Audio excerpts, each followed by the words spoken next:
Pieces of information that all of us have heard at some point in our lives. Like, if you swallow gum, it sticks to your intestines. Or, you shouldn't swim after eating. But how true are these? Let's take a look. When you swallow gum, it's common to see everyone react like, uh-oh, you're dead. Your intestines will get blocked. But this is an incredibly widespread and incorrect belief. Yes, gum cannot be digested because its main ingredient contains certain polymers. But that doesn't mean it clogs your digestive system. In general, the inside of our digestive system, including our intestines, is slippery and coated with mucus. So things don't easily stick. That's why when you swallow gum, it just waits inside you until you go to the bathroom. Of course, don't say, oh, then I'll just swallow the whole pack. What could happen? Because the important factor here is mass. Swallowing a single piece of gum is harmless. But swallowing multiple pieces, or swallowing them together with small objects, can cause intestinal blockage, using 10% of the brain.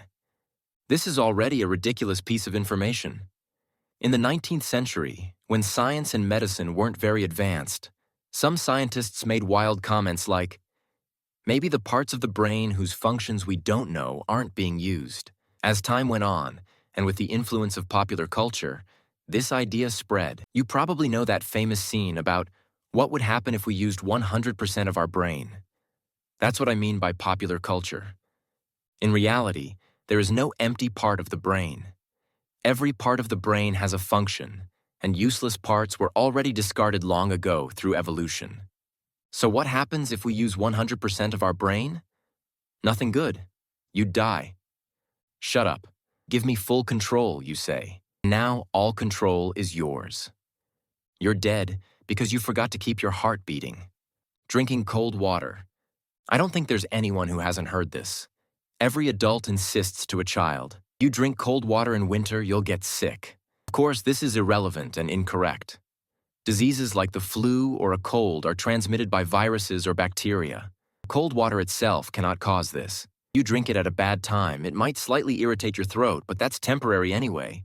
The only thing that could support this idea is that if you're already cold and then drink cold water, you lower your body temperature and make it easier for a virus to spread. But even in that case, the water isn't the cause. The virus has already entered the body. The water just speeds things up. So the water itself doesn't matter. Falling coins.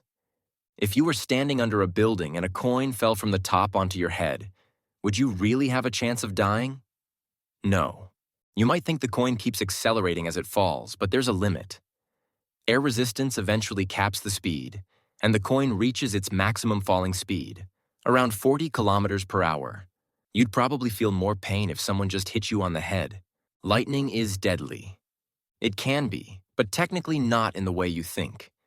You might assume you die instantly when struck by lightning, but according to research, 90% of people struck by lightning are still alive. Only some are left with permanent damage. So you might think, what if it strikes twice?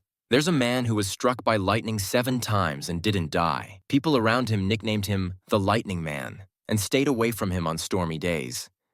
Despite being struck 7 times, he continued his life without major issues. Shaving makes hair grow back thicker. This is another very common and incorrect belief. Cutting hair with a razor doesn't make it grow thicker. It just feels that way because you blunt the tip of the hair, which makes it feel coarser to the touch. Scientists studied this for years and found that shaving has no effect on hair growth. Hair length, thickness, and growth rate are entirely determined by genetics. My channel is new. If you've made it this far, I'd really appreciate it if you subscribed.